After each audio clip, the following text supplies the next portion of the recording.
I'm Mariana Cordier. Welcome to Montgomery Week in Review.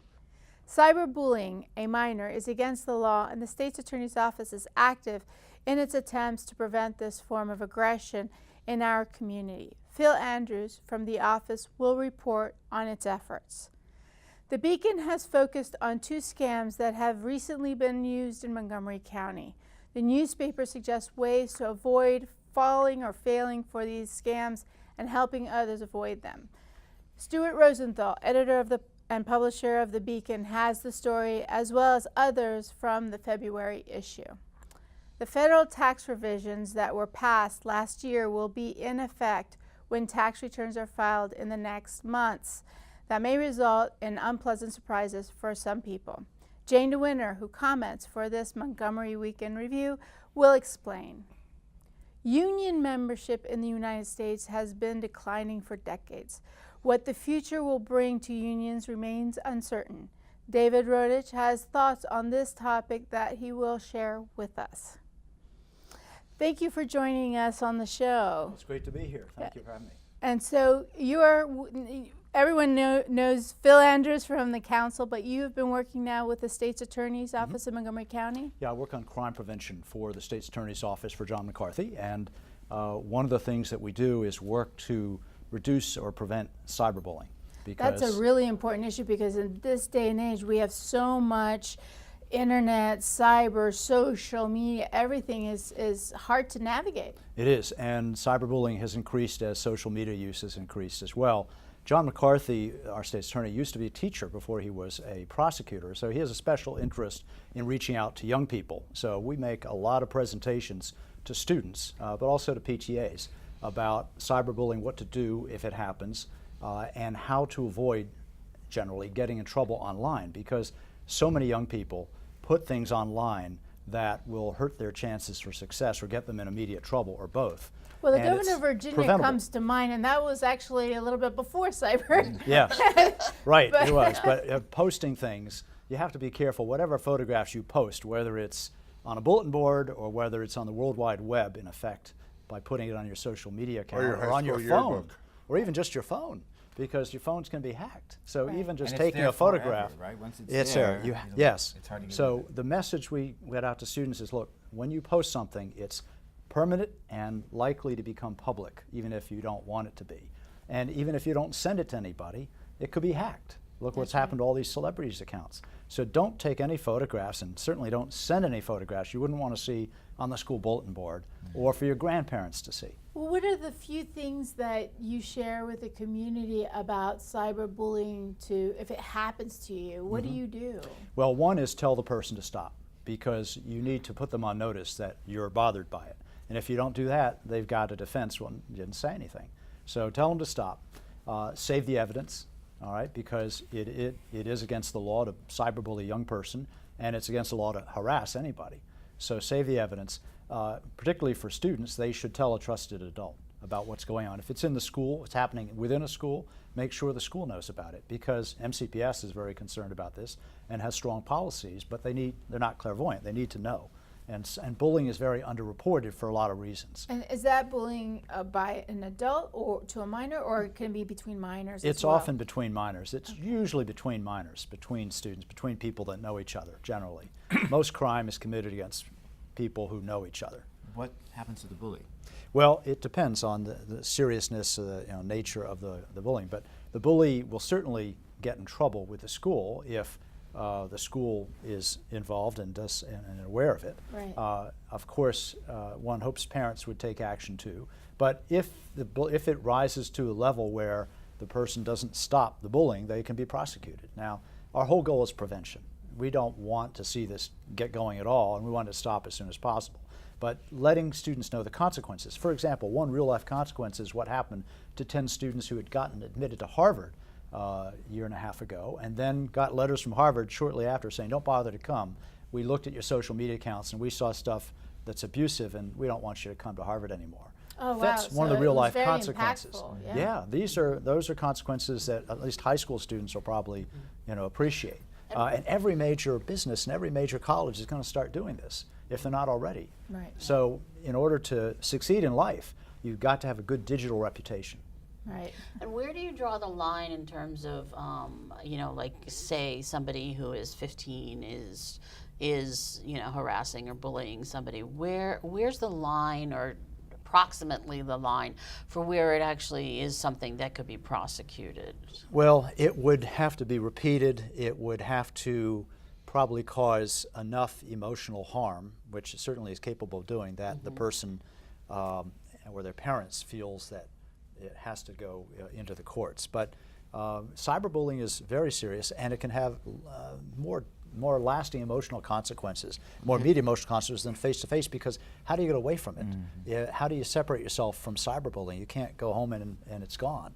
So it can be particularly insidious. High school students as well because of the bullying, right? There They don't are know what to do, where to go. A lot of young people have at least considered suicide because of bullying, and we know some young people have taken their lives because of cyberbullying.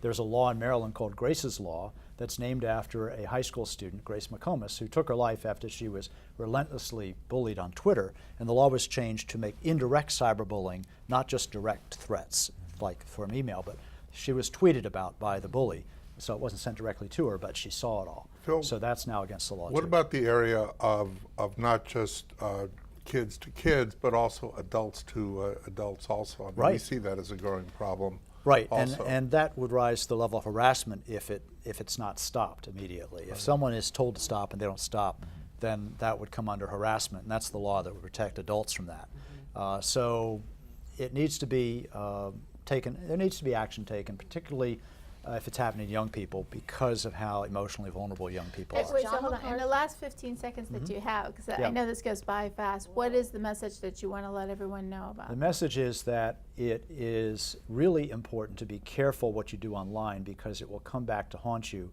potentially forever. All right, and that's the last word on that. I'm sure we'll touch that subject again in the future. It's an important one. So Stuart Rosenthal, thank you for coming, always being such a great guest. Thank you. Happy to be here, Mariana. So tell me about these scams. What is going on? Okay, well, the tech scam has really been growing by leaps and bounds. Microsoft and Apple reported more than 150,000 cases last year of people being approached by phone calls that say, we are technicians with Microsoft, with Apple, some tech company, and we've determined there's a problem with your computer, or there's a problem with the software that you're running from us on your computer. We need access to your computer to fix that. So you're telling me that they're calling and they want me to give them access to Remote my access computer, to their computer. so they can steal from Right, me. exactly, exactly. They take over your computer, they take your personal information, whatever. So when you say 150, is that Thousand. 50,000? Is that the number of people who actually gave These access? are the complaints Oh, that just were made, complaints. Okay. and about 10% of them actually lost money. Okay. Millions of dollars altogether, huge amounts of money, because they steal money from you and they ask for payment. You know, we'll fix your computer, but you have to give us your credit card information, and they rob you any way they can. So that's a very serious one. And keep in mind that if you have a problem with your computer, call a computer expert, or call the company, look up their number online and call them. But no one's going to call you and say there's a problem with your computer. Yeah, I doubt Bill Gates is going to call me and say there's something wrong with my Word. But Even if you do call Microsoft, they charge you like $200 and something an hour. So they definitely aren't calling you to do it for free. Right. But the truth is, all of us have problems with our computers. So if you get a call and they say, we're here to help you fix your problems with your computer, you go, oh, thank God, I really needed somebody. No, that's not what they're doing. And the emails also, they have a beautiful way of they take the logos, they copy the whole form of a regular missive from one of these places, and it's really hard to tell that it's not for real. So anytime you get an email like that as well, don't call the number in the email, don't click on a link in the email. It's probably phishing for your personal information. Call the company back on their regular line and say, you're trying to reach me, do you have a problem? So that's the computer one. That's the one. What's the second scam? Social Security Administration. So Social Security? yes. So IRS has been known for a long time. There have been people claiming to be IRS agents, and they're calling and saying, you owe tax money, give me your credit card number, we're going to charge you, or we're going to take over your house or whatever. Those have been used forever. But Social Security is relatively new. So now they're calling from Social Security. There are three different approaches. One is to say, they're new Social Security cards, which is true. So if you want your card, give me your credit card number, I'll charge you $5 and I'll get you your card. The card's free. You don't have to. No one's going to call you about it. It comes in the mail. Don't believe that. The other is we can increase your Social Security benefits, but we need to have some following information from you. Tell me your following Social Security number, your this, that, and the other.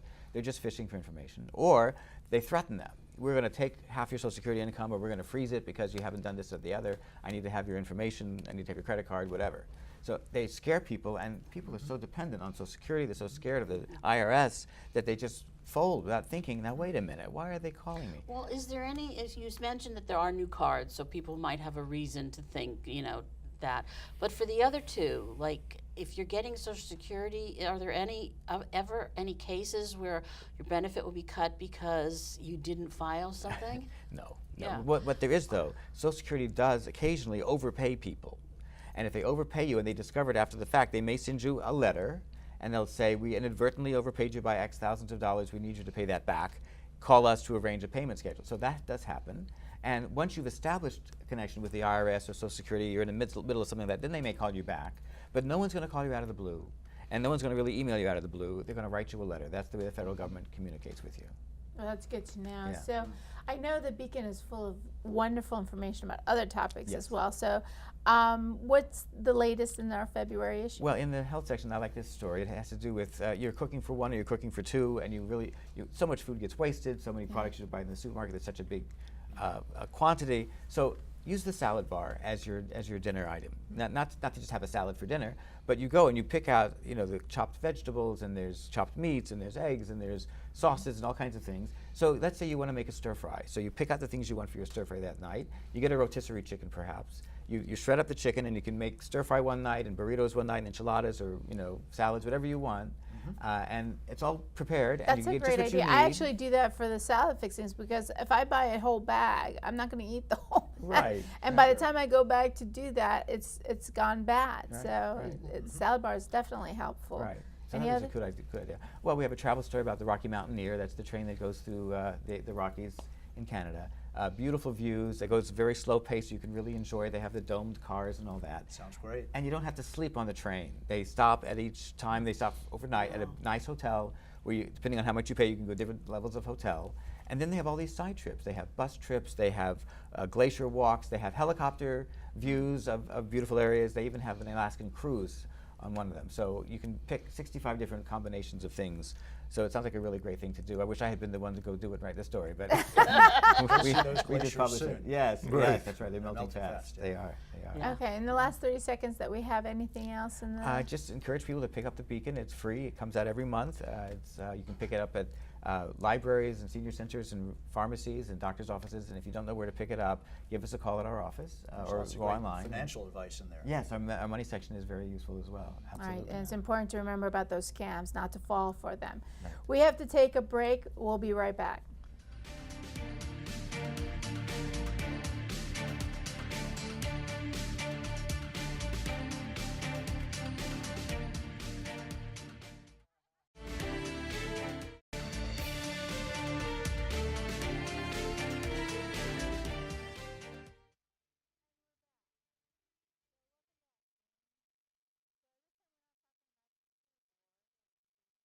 About taxes. Yes. That makes everybody cringe. Right. Me too. So tell us, what is going on with our taxes? Well, a lot of people may not realize because they haven't done their taxes yet for 2018, but they're just starting to, especially if they anticipate a refund. And a lot of people who typically get a refund are going to be surprised that they're not getting a refund this year. Okay, so wait a minute. Hold the process. You mean to tell me I'm not going to get my refund? Well, I don't know about you exactly because I haven't gotten Microsoft to hack into your computer, but a lot of people aren't, and that's because there have been changes in the tax law that are taking effect for the first time for 2018 taxes, which is what people are filing now. And withholding is, when your employer keeps part of the, the money that you're going to owe to the IRS. But the formulas and formulations in the code changed so much, but the IRS did not change the withholding formulas adequately to take that into account. So it may not be that people overall are going to owe more than they did the year before, but it may be that they didn't have as much taken out and they didn't realize that that wasn't enough. So that there are a lot of people who are going to get a surprise. So I have a wouldn't- quick. go ahead. It wouldn't be a good idea to plan your summer vacation using your predicted tax fund this Right, year. Tax right, refund. yeah, and you might want to. I mean, typically, if you think you're getting a refund, those are the people who file early, like beginning of February. And if you owe money, typically those are the people who file late. So I would definitely late. at least do your taxes and know what they are, and then you can time it. And especially if you were planning on a refund, you probably want to go ahead and check it out. So I thought the new tax law was supposed to make things better for people. How is it they end up being worse off? Well, this is partly, just not IRS not responding with, what people needed. But I also know that a lot of people, taxes are like this black hole, and they don't understand. Like if you talk to them about, okay, well, this is a deduction, and this is an exemption, and this is what withholding means. It's all like, oh, what?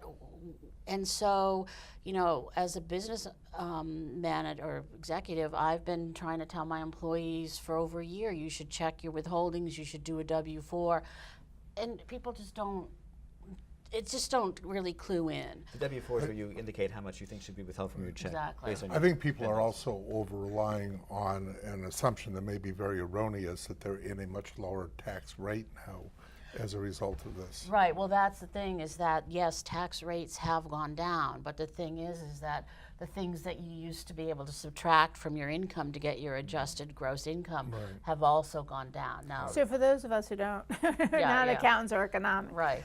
So basically what you're saying is that we can no longer deduct, like for instance, ourselves or our children or our spouses from our tax return. Well, right, that's not a deduction, that's an exemption. Oh, I'm sorry. Right, Okay. and so an exemption, up until this year, you had an exemption for, for yourself, an exemption for your spouse, an exemption for each dependent, and if you were over 65 or blind, you might have 2 exemptions for yourself. And what the exemption did was it allowed you to just take off the top of your income, I think it was about $3,000 per person. So that got your taxable income down. There is no more exemptions. And so the amount that you're taxed on will be correspondingly higher. But the standard deduction went way up. The standard deduction went up. It's And meant to compensate for that, I think. right, to compensate for that, but it depends Right. on how many deductions you had, exemptions you had versus the deduction.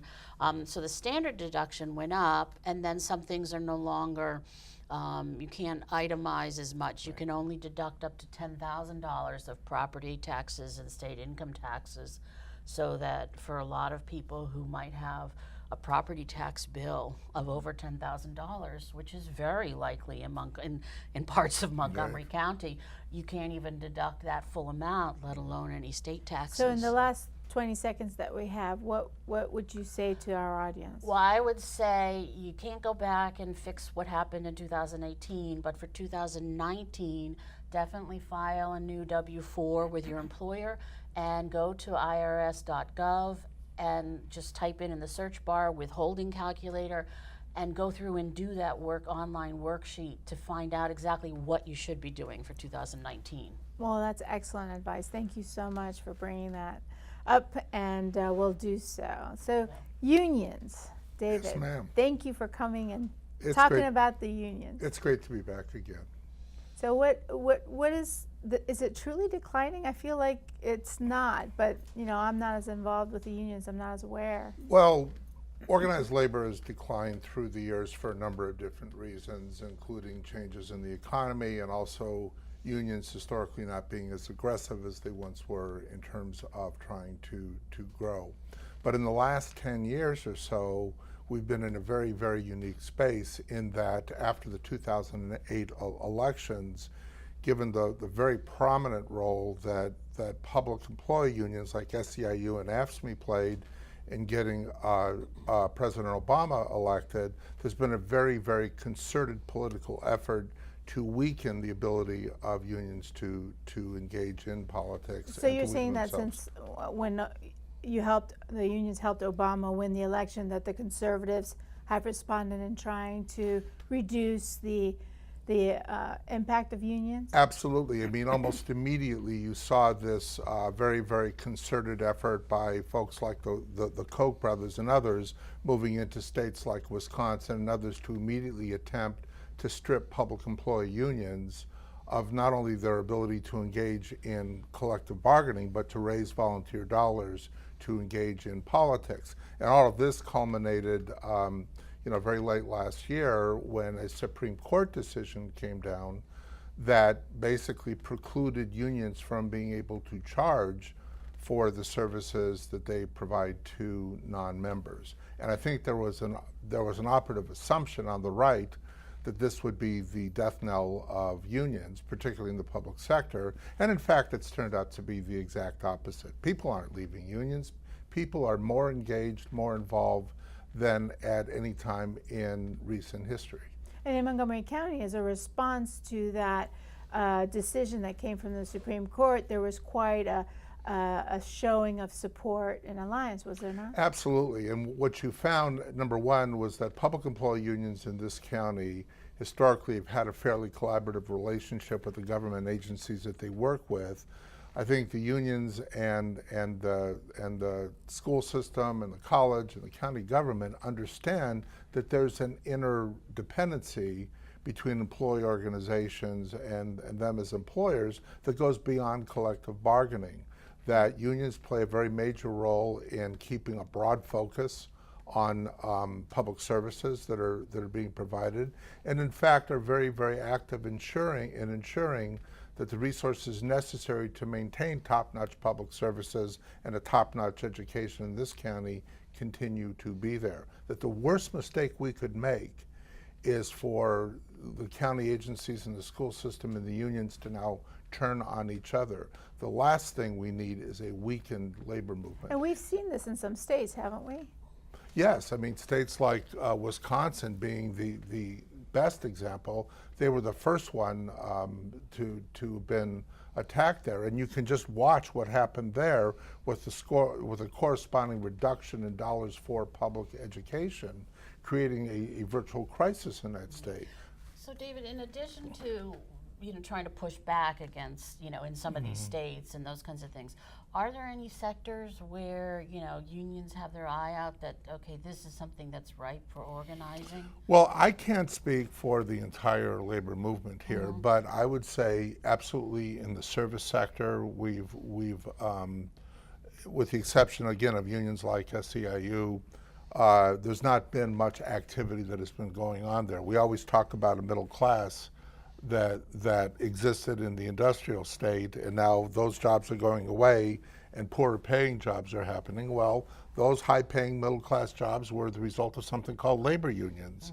And the situation you have today with the jobs replacing them is that we're not doing enough as a movement to actively engage workers in those sectors and get them engaged with our organizations. And so what would be some of the things that you would recommend to the audiences to be more involved? Well, first of all, to those in the audience that are union members, it is more important than ever to actively engage with your organizations. They're doing very, very critical work to stand up for the middle class and the working class in our areas. And when you see an opportunity to want to help your union grow, do so, because there is a correlation between the size and the strength of the organization and its ability to engage in a way that benefits everybody. How much union involvement has there been in the push for raising minimum wages to $15? Really quick, because we're almost out of time. A lot, yes. Yeah. I mean, we're fortunate to be in this jurisdiction where we've had a very progressive council that's worked closely with us on that. Well, thank you so much for joining us, and we really appreciate such important information. Thank you. And I'd like to thank all of our guests for joining me this week, and all of you. Thank you for joining Montgomery Weekend Review. I am Mariana Cordier. Please join us next week at the same time.